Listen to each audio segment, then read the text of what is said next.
Hey guys, and welcome to today's video. Now what we're going to be discussing is my Blood Lance machine gun build. Now if you don't know what that is, well you're about to find out, but before we get into that, don't forget to leave a like, a comment and subscribe. Now just a little note guys, I have added chapters to this video so that you can bounce between different sections like the skill tree, Book of the Dead, Paragon Board, how I use the build, me explaining why you want certain stats, that kind of thing. So definitely check that down below. So, first off, we're going to talk about the skill tree. Now, here we have Hemorrhage with the Enhanced Hemorrhage and the Initiates Hemorrhage. Now, all three effects together basically cause Hemorrhage to create blood orbs that appear on the ground. It also gives me Essence back. And on top of that, with each hit, it has a chance to fortify me for 100% of my base life, but just fortifies me by 1.6 per hit.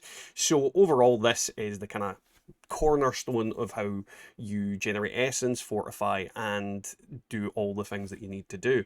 And it's just a really good effect. It's your basic skill and you'll use it a lot.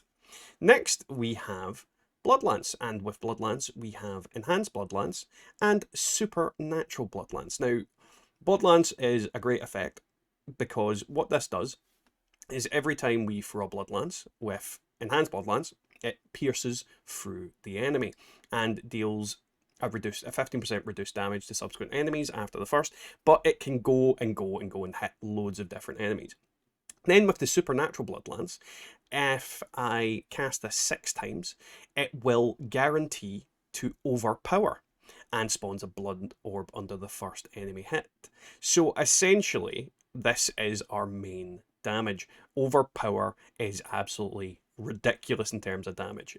Like you'll see that in a little bit. But essentially the whole point of this is I want to get to those 6 blood lances as fast as possible, which will overpower and drop blood orbs. Next, in this section, we have Hued Flesh. Now, this on a lucky hit is a chance to, well, 12% chance to create a corpse at the target, and the chance is doubled for bosses. Now, a point I would make is that the lucky hit of my Bloodlance is 38%, and the lucky hit of my Hemorrhage is 40%. So every 2 or 3 hits, I'm getting a 12% chance of spawning one of these corpses. Next, we move on to Blood Mist. Now, I haven't maxed Blood Mist, but I don't feel you really need to. But with Blood Mist, I have Enhanced Blood Mist, and I currently have Ghastly Blood Mist. If I'm honest, I could probably benefit from Dreadful Blood Mist a bit more. So what I'm going to do is change that at the moment, because I don't feel I need to use that for corpses very much anymore, and I always forget to change it round. But yeah, Blood Mist. Essentially, you become completely invulnerable to everything. And with Enhanced Blood Mist, this basically casts a skill that overpowers, reduces the cooldown. Now, as you can imagine, with this, we're going to be overpowering quite a lot. And then Dreadful Blood Mist will fortify my base life for 40 each time it hits an enemy. So I cast Blood Mist, and then basically if a crowd of enemies is surrounding me, I get instantly fortified to my max. Then we move down into this section and we are using the Cursed Decrepify. On top of that, Enhanced Decrepify and Abhorrent Decrepify. So Decrepify's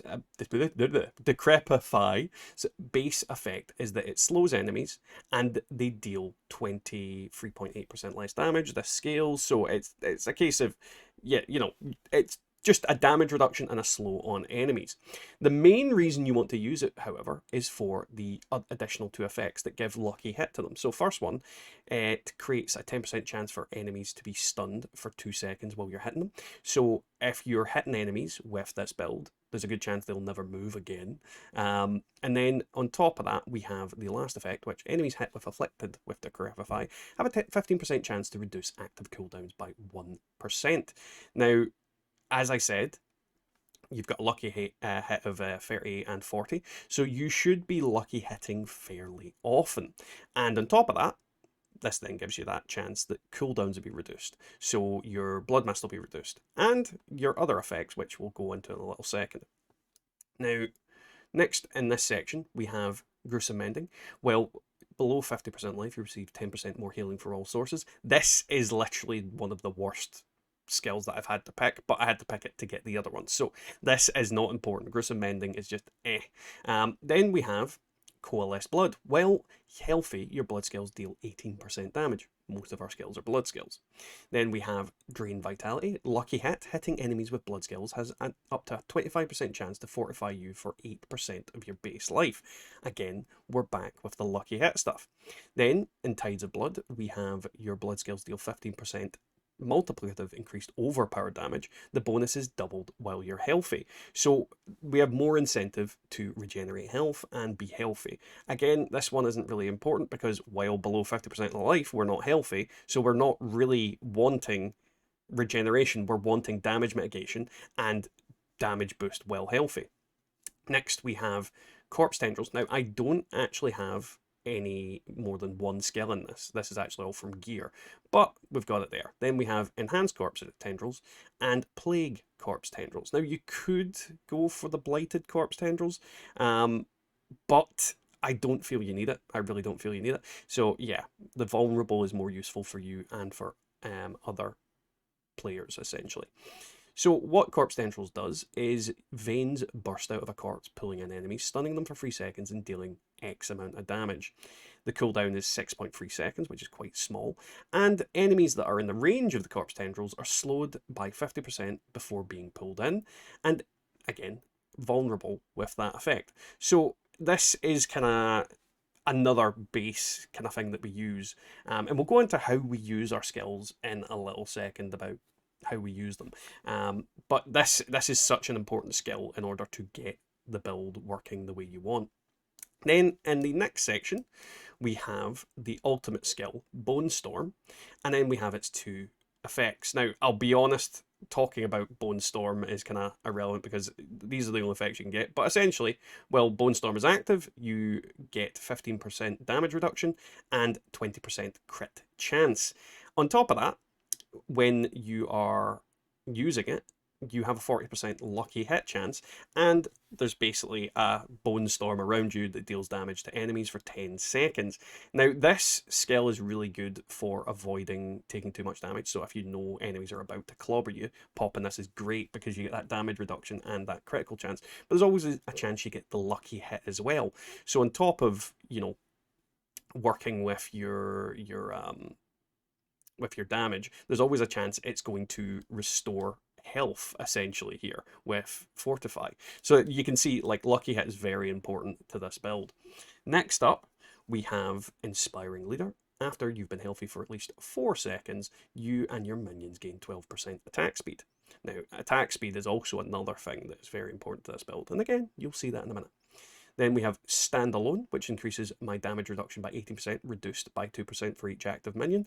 And Sacrificing both Skeletal Warriors and Skeletal Mages increases sacrifice bonuses by 60%. So, as you can probably guess, I'm not using minions for this build, and I'll show you the things we picked in a second.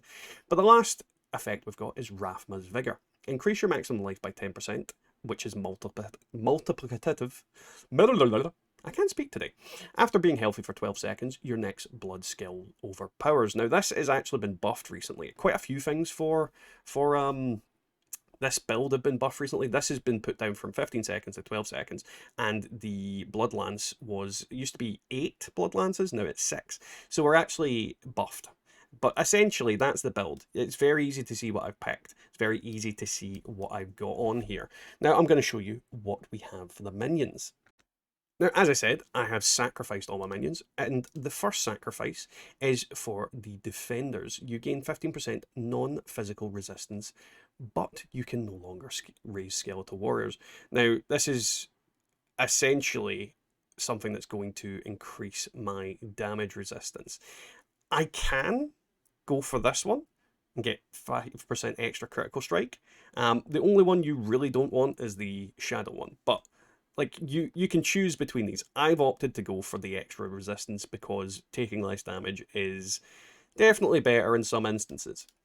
Next, we have the Skeletal Mages, and what we have down here is the Bone Skeletal Mages have been sacrificed. The reason for this is your overpower damage is increased by 40%, multiplicative, and you can no longer raise Skeletal Mages.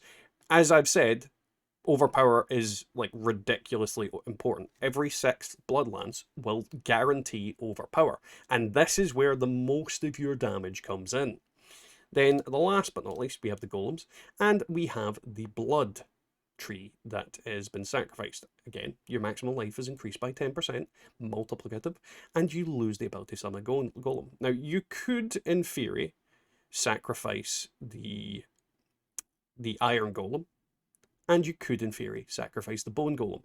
This comes into a personal preference. Again, maximum life gives you more survivability. It also does give damage to overpower, and I'll explain that in a little minute.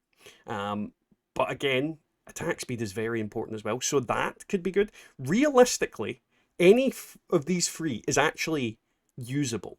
It all comes down to personal preference.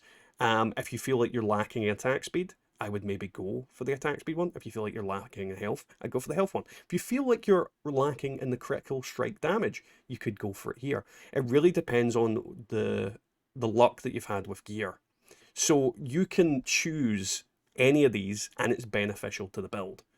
Golem effects are actually just so good. Either way. Okay, so Paragon boards. Now, I'm going to discuss basically what I've went for here and my logic behind it. Obviously, in this first rare node, we've went for Prime. Gives us maximum life and extra damage if we meet the stat requirement. From there, we've worked up to our glyph socket, and then there we have the Imbiber glyph, which gives us 9.9% increased damage while healthy. Now, as you can see, we have picked up all the willpower nodes that we could get in this bit, and we picked up some decks and some other things just to boost the amount of damage we can get out of this, and picked up all the kind of rare nodes with the exception of that one, magic nodes rather. Now then we have worked our way up to this tree, and in this tree we have Bloodbath. Now this is probably the most important of all of our possible Paragon trees, and it gives us overpower damage. That's the basic gist. On the way to that node, we have gotten the rare node Powerhouse, and you could pick up all the rare nodes that are here. This one gives overpower damage, for example, as does this one, so they are very good. And then we picked up the Guarded Advance and picked up some of the magic nodes around it that give us damage while fortified. We spend a lot of time fortified, so we get a lot of damage out of it. So having 28 extra damage while fortified and a bunch of fortified generation is always a good thing. Now, for the glyph that we've picked in this tree, we have went for the Blood Drinker glyph, which boosts magic sockets by 150% to all magic nodes. Now, the ones that we've boosted here are damage while fortified and dexterity, as well as willpower and healing. Now, I could put this in a different socket, but I'll discuss the reason why I'm not putting it in a different socket in a short little second. But this is a really good one. As you can see, we didn't pick up as much of the willpower in this tree, and that was because we were trying to get more decks. Again, you change your Paragon board based on what you need as well. So your board will not be exactly like mine because your gear is not exactly like mine. So I think picking the main things and highlighting why I've picked them is more important than going through each individual node. So take the individual nodes with a grain of salt. It's the rare nodes and the magic nodes that are the most important thing that you need to think about. Now, as you can see, this one's actually pretty good up here. If I could come from that angle and do better, I probably would, which I might be able to, but I don't actually know. But yeah, so we've went over to this bit, and in this node we have Blood Begets Blood, which gives Blood Orb damage per Blood Orb that you pick up to 15%, and you get 5%. It's multiplicative damage, so great little perk because you'll be picking up Blood Orbs as you run around and fight enemies. Now, the magic node that I've got down here is Invigorated, which gives us 20% damage while picking up Blood Orbs, and extra damage while healthy, as well as more damage when picking up Blood Orbs. So this one's really important because you're picking up a crap load of Blood Orbs, getting a crap load of damage out of it. Now we've worked our way down here to the Aggression node, which gives us more overpower damage. And as you can see, there's a bunch of overpower nodes around it as well. So I would recommend picking them up, definitely, and then making your way to Blood Begets Blood. Then we've worked our way to the Glyph socket, and what we have in the Glyph socket is the Glyph Dominate. every 5 willpower gives you a 29.7 increased overpower damage. And then we've picked up every every willpower node in here. Now, the reason that this node isn't over here, well, this glyph isn't over here, is because this has the most willpower slots in there, as well as willpower slots that have 7 instead of 5. So because there is so many willpower slots in this specific glyph socket area, that's why I've picked this to be here, because we're getting 320% extra overpower damage from just this glyph being here. Whereas if I put this one over here, I'm going to get an extra, what, 30%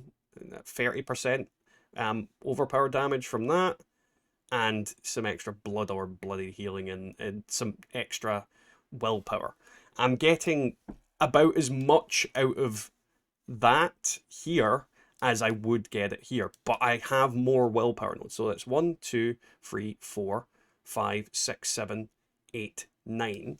Whereas over here we've got 1, 2, 3, 4, 5, 6. So you see the difference. It's quite a significant. I'm double checking I count that right. 1, 2, 3, 4, 5, 6, 7. Sorry, 7. So you're getting 2 extra nodes out of it, which is giving a crap load of this damage because you're getting 29.7% per willpower node. So that's why this one's over here. Now that tree is completely done.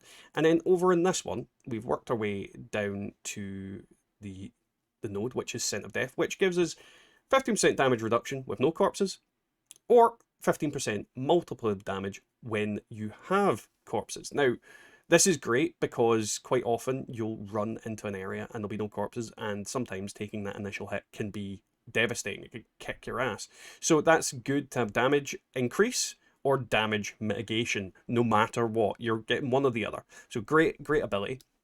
And what we've done to get down here, we've worked our way down to the rare node, Corrective, which gives us 30% increased critical strike damage and potion healing, and another 15% critical strike if we meet the target, which we did.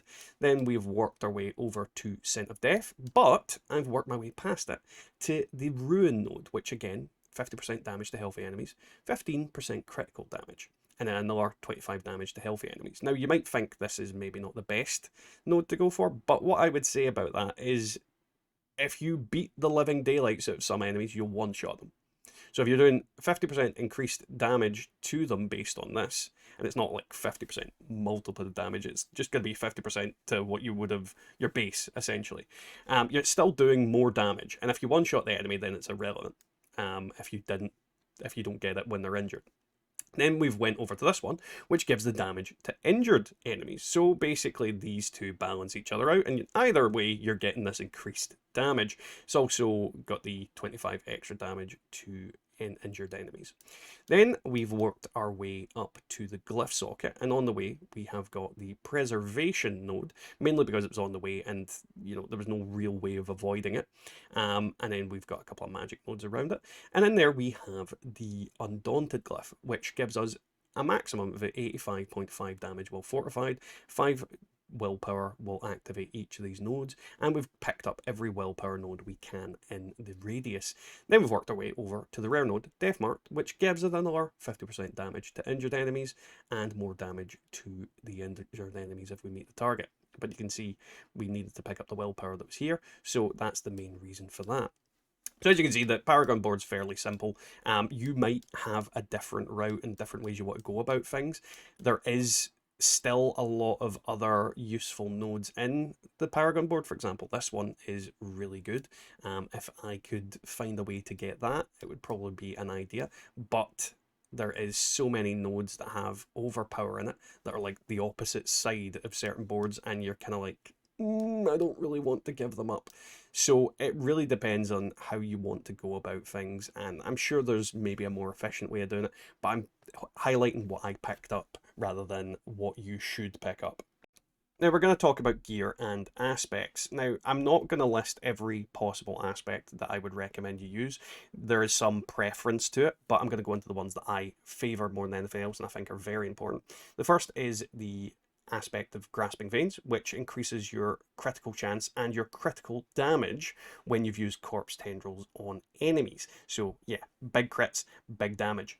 Then we have Hungry Blood, which increases, well, it causes the chance that your blood lance will fire an additional lance at a nearby enemy, and again, very important.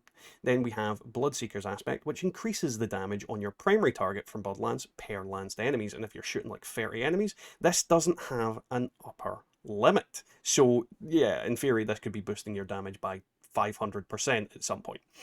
Then we have Rathma's Chosen, which I think is one of the most important ones. Every time your blood skills overpower, you gain X percentage of attack speed for 4 seconds. I tend to put it in my amulet because that gives me 75% additional attack speed, but some people will favour that Grasping Veins over that. I think this might be the best one for the amulet. Then we have the defensive aspect of Shielding Storm, which causes Bone Storm to give us a barrier. And as I said, Bone Storm is our big damage mitigation ability. So it's very good to get that barrier and get that extra damage mitigation. Then we have the defensive aspect of Might. When we use basic skills, we get 20% damage reduction for up to 6 seconds. And as I said before, we're using Hemorrhage quite a lot.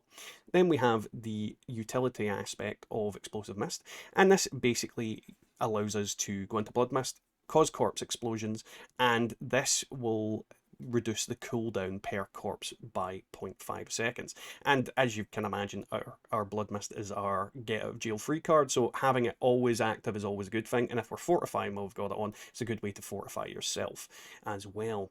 Then the last one I want to talk about is the accelerating effect. Now, I don't have one of them sitting there free, but essentially critical strikes from your core skills increase attack speed by 25% damage. So yeah, it's all about attack speed and other things. Now, on our armor, typically the effects that you want on your chest, your legs, on your defensive parts is you want damage mitigation. So on here I've got reduction from distant enemies and reduction from close enemies. Ideally it would be reduction from fortified, well, when fortified rather, but also maximum life and total armor. Again, it depends on what you can get. On here we have damage reduction from close, far, and while we're fortified, as well as maximum life. On here we have ranks of Decrepify.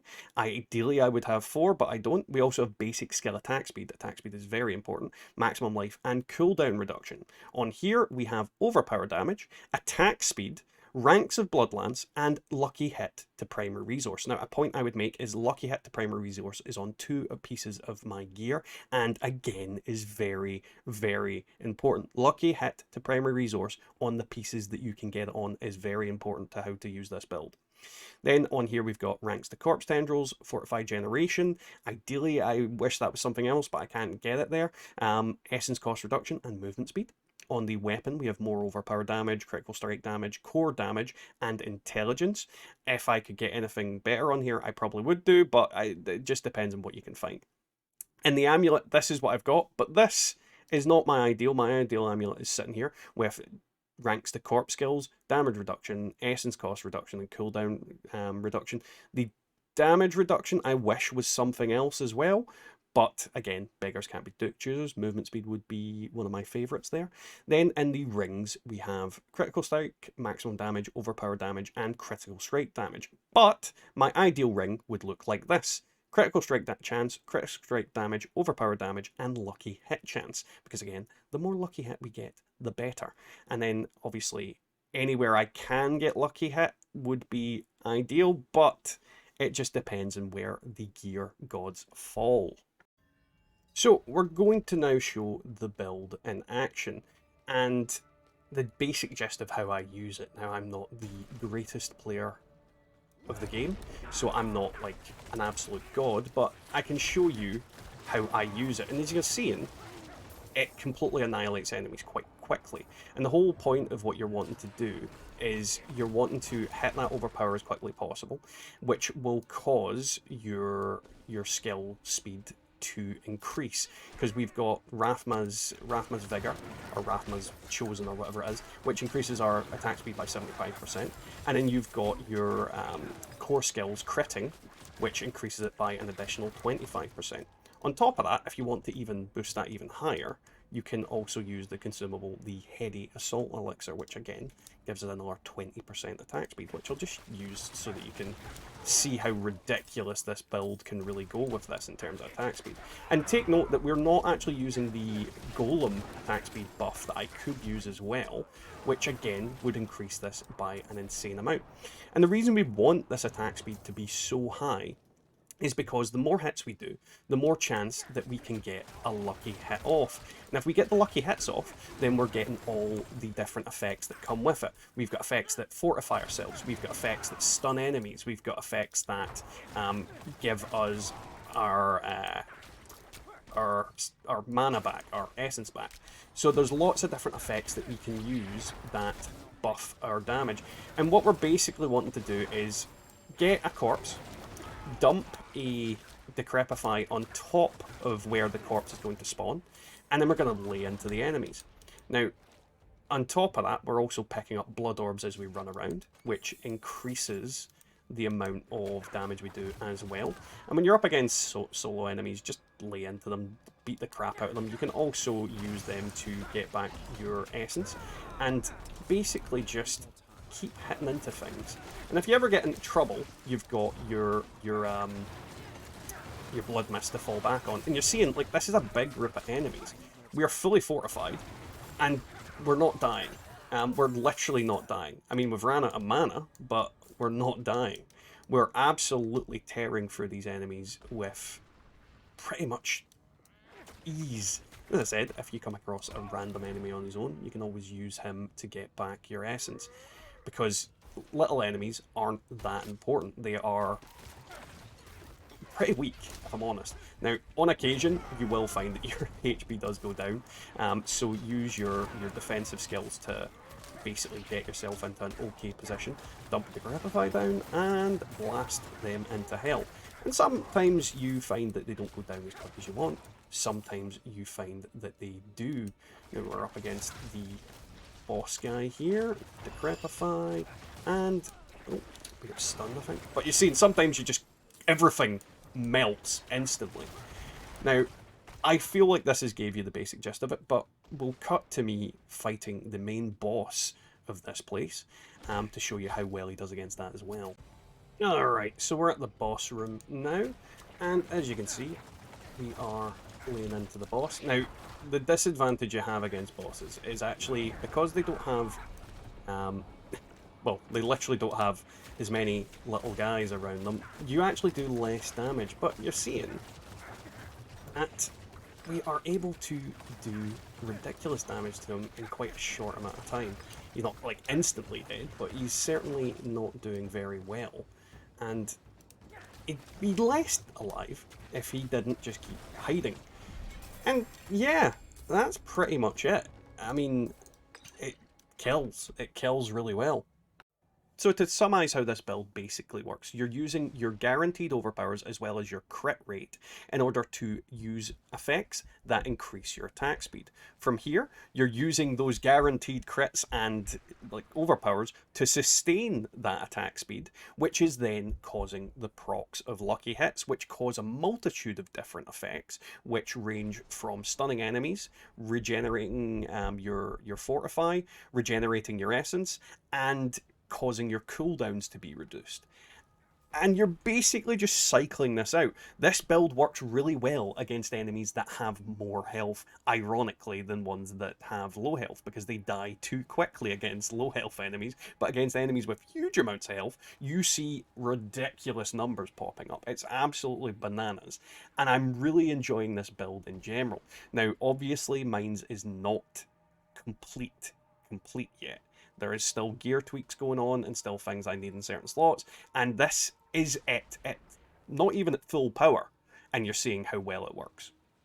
So yeah, if you learned something from this video, if you enjoyed it, don't forget to leave a like, a comment, and subscribe for more videos in the future, because I'll be doing all different manner of build videos as well as other things involving Diablo. And we'll catch you next time in Sanctuary.